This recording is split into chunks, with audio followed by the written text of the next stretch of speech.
Sang Kiai Pak Teror di Desa Pasir Saketi bagian 2.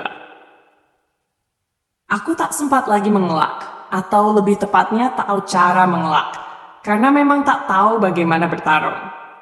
Perutku mulas bukan main, tapi aku masih untung jatuhku menimpa Mujahidi yang ada di belakangku. Aduh, perutku mules banget. Mungkin bisa jadi alasan aku beol dulu, tapi setahuku dalam cerita silat tak ada yang menghentikan pertempuran untuk beol dulu. Apa nanti tak malu-maluin? Tiba-tiba beruet. Angin keluar tanpa bisa kucegah lagi. Mujahidi mendorongku. Kentut, bau-baunya seperti kentut genderuwo. Mujahidi memegangi hidungnya seakan-akan yang ku kentuti hidungnya. Dia berbangkis-bangkis. Aku segera berdiri, setidaknya mulas di perutku berkurang. Tiba-tiba ku dengar bisikan halus di telingaku. Jelas aku tahu itu suara Kiai. Mas Ian, baca basmalah. Panas seperti balsem caplang mengalir deras ke setiap urat-uratku, mengalir ke ujung jari kaki, tangan, dan kakiku. Sehingga tubuhku makin lama makin ringan, dan kakiku serasa tak menapak lagi ke bumi. Mengalir ke kepala sehingga mataku makin lama makin jelas melihat. Tempat ini pun menjadi seperti siang di penglihatanku. Bahkan seekor nyamuk yang terbang kian kemari tampak nyata sekali. Suara nyamuk yang hinggap pun terdengar kakinya menapak di nisan. Aku tak tahu apa yang terjadi denganku. Hawa yang mengalir dari pusarku masih terus mengalir. Wah, pendekar, jawara tai ayam, curot, murid pesantren pacung tak ada isinya. Suara orang bertopeng itu memecahkan sunyi yang menyelimuti pemakaman tua itu. Mati saja kalian. Setelah mengatakan itu, tubuh orang itu berkelebat. Kaki dihantamkan lurus ke arahku. Kaki satunya menekuk. Tapi di pandanganku, serangan itu seperti film dalam gerakan lambat. Tiba-tiba kurasakan ada tenaga dari dalam tubuhku. Aku menyamping. Kaki yang menderu ke arahku, kucengkeram dan kutarik sehingga lelaki itu terlempar mengikuti tendangannya. Tanganku menelusup menghantam lehernya dengan pergelanganku. Tubuhku terseret oleh tubuhnya. Kaki kiriku yang terangkat segera memalu belakang kepalanya, sementara tanganku menarik lepas kain penutup kepalanya. Dan Brett, aku kaget bukan main. Karik Sanusi! Orang yang menjadi maling para gadis itu pun kaget, tutup wajahnya lepas. Lebih kaget lagi, dia tak menyangka akan seranganku. Cepat, beruntun, telak. Aku sendiri kaget dan tak tahu apa yang menimpaku sehingga mampu menyerang begitu. Jurus yang kupakai seperti jurus Tai Chi. Mujahidi juga terlongo-longo menyaksikan sepak terjangku. Setan alas, bajul buntung, tai kebo, jiampot. Rupanya punya simpanan, Umpat Carik Sanusi panjang pendek, lalu segera mencabut goloknya. Aku pun segera mencabut golokku. Golokku ini dibilang golok biasa ya, memang golok biasa, karena sering kupakai memotong kayu bakar. Soal kesaktiannya, sudah tak terhitung berapa nyawa ayam termakan ketajamannya. Golok ini pemberian Kayai, karena memang aku tak punya uang untuk membeli golok. Golok ini bergagang kayu sawo kecil, dibuat oleh orang Ciomas. Kampung pembuat golok paling punya nama di telatah Banten. Sebelum membuat golok, besi ditancapkan di tanah pada waktu bulan purnama, dan baru diambil bulan purnama kemudian, sehingga besinya menjadi besi kuning tahan karat dan tua. Ilmu kekebalan yang bagaimanapun akan terluka tersentuh golok ini, karena diisi oleh kiai. Tapi aku tak mau terbawa oleh cerita mistik tentang golok. Makanya golok ini kubuat bekerja di dapur. Swing! Terdengar desingan ketika Sanusi menyerangku dengan ilmu goloknya. Aku tak mengerti ilmu golok, tapi yang jelas serangan Sanusi tak bisa dianggap remeh. Goloknya menderu menjadi beberapa bagian. Lagi-lagi kekuatan dalam tubuhku seperti menggerakkanku, aku mengikuti saja. Ketika tubuhku juga berkelebat, yang jelas di seluruh tubuhku seperti ada sentakan-sentakan kecil seperti setrum listrik.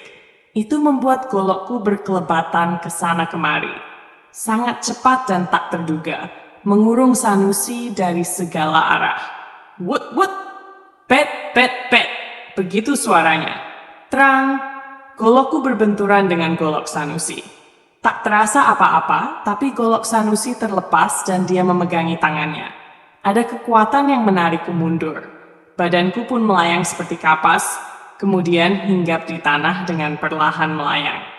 Kulihat Sanusi terhuyung, ternyata hasil seranganku sungguh mengerikan. Beberapa detik kemudian terlihat di sana-sini tubuh Sanusi penuh luka sedalam setengah senti. Bahkan pakaiannya tercabik-cabik tak karuan. Sanusi melenguh lalu melemparkan sesuatu ke arahku. Kukira itu sebuah tulang kecil-kecil dan buls asap mengepul tipis. Tiba-tiba saja telah muncul 4 pocong mengurungku. Aku kaget dan ngeri melihat 4 pocong itu. Wajahnya ada yang cuma tengkorak, ada yang biji matanya sudah hilang 1. Biji mata yang 1 keluar seperti mau jatuh.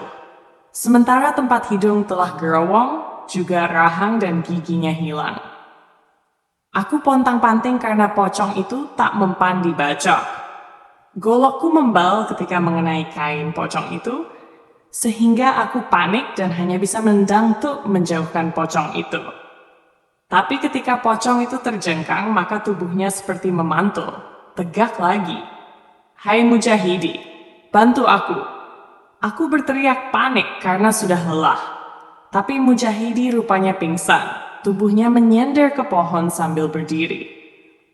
Rupanya aku harus berjuang sendiri. Tenaga di dalam tubuhku melontarku ke atas. Tubuhku melayang ringan di atas pocong-pocong, lalu bersalto 2 kali dan hinggap di dekat Mujahidi. Ku dekati dia, memang benar-benar pingsan. Mungkin pingsan saat melihat pocong-pocong itu. Matanya sampai melotot dan mulutnya terbuka lebar. Tiba-tiba terdengar bisikan kiai di telingaku. Mas Ian, kalau membacok pocong itu, baca takbir. Mendapat pesan seperti itu, aku lantas mengenjot tubuh. Berkelebat anak panah lepas dari gendewa, membabat 4 pocong sekaligus sambil membaca takbir. Dan memang golokku bisa merobek kain ulas mereka. Dan bless! Begitu saja pocong-pocong itu berhamburan seperti debu yang ditaburkan ke udara. Hilang. Aku berdiri sejenak, memandang berkeliling. Carik Sanusi telah tak ada. Dia tadi melempar tulang ke arahku, lalu langsung kabur. Ku dekati Mujahidi. Enak-enakan dia pingsan. Ku coba membangunkan dengan cara apa saja, tapi tetap saja pingsan. Nih orang nambah kerjaan aja. Sekarang mungkin jam 2 dini hari. Embun sudah mulai turun. Aku berpikir, pasti Anggraini disembunyikan di pemakaman tua ini. Ku tinggalkan Mujahidi, menuju arah pertama kali aku melihat Carik Sanusi datang. Untung penglihatanku terasa terang, sehingga aku dapat melihat jelas sekitarku. Nampak makam-makam yang aneh berbatu nisan batu ukir. Mungkin makam zaman Hindu kuno. Pohon kemboja, randu alas, dan di pinggir makam ditumbuhi pohon bambu yang rapat. Aku berhenti di sebuah nisan aneh. Bentuknya seperti kepala kuda, tapi patah sampai matanya. Juga telinganya yang ke atas sudah patah.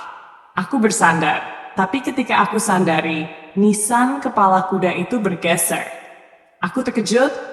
Tanah yang kuinjak terbuka begitu saja, dan aku pun jatuh ke sebuah tangga semen menuju ke bawah. Sebentar aku terkejut. Rupanya di makam ini ada ruangan rahasia. Pantas Sanusi selalu dapat menghilang kalau dikejar orang kampung. Rupanya rahasianya di sini. Perlahan ku turuni tangga, golok ku keluarkan, untuk berjaga-jaga dari sesuatu yang tidak kuinginkan. Dinding bawah tanah ini lumayan rapi, karena disemen walau asal-asalan dan kasar. Ada lampu minyak menempel di dinding, cahayanya bergoyang-goyang karena tertiup angin yang masuk. Wah, gila juga si Carik Sanusi menciptakan tempat seperti ini. Ruangan bawah tanah ini ada 2. Aku masuki ruangan 1, luasnya kira-kira 4 x 3 meter. Ada meja, kursi, piring, mangkok, dan peralatan masak. Rupanya ruangan ini dapur dan tempat makan. Aku ke ruangan satunya lagi. Rupanya yang ini ruangan tidur. Ada ranjang kayu berkelambu. Ku dekati ranjang kayu dan aku terkejut menemukan Anggraini. Walau sebelumnya sudah mengira Anggraini ada di situ. Mata gadis itu melotot. Tubuh Anggraini digeletakkan begitu saja. Di kiri kanannya bertaburan bunga aneka warna. Pasti di sini juga gadis yang lain menemui ajalnya. Aku merinding membayangkannya. Seperti banyak mata gadis yang mati memandangku, meminta keadilan atas kehormatan dan nyawa yang terenggut tanpa sisa. Tiba-tiba hawa yang keluar dari pusarku mengalir deras menuju jari telunjukku. Aku ikuti saja ketika tanganku bergerak membuka totokan yang ada di tubuh Anggraini. Aku masih tak mengerti apa yang bergerak di tubuhku. Sampai di pondok pesantren nanti, aku akan bertanya kepada Kae. Anggraini setelah bebas dari totokan, segera saja menghambur memelukku. Menangis sejadi-jadinya. Aku sempat kelagapan. Maklum, aku tak pernah dipeluk wanita. Keringatan juga, gemetaran. Apalagi pelukannya begitu erat. Aku lelaki normal, bagaimanapun juga. Walau imanku kuat, pasti Imron kagak bakal kuat. Sebelum setan membisikkan yang enggak-enggak, aku segera melepaskan tubuh Anggraini dari tubuhku.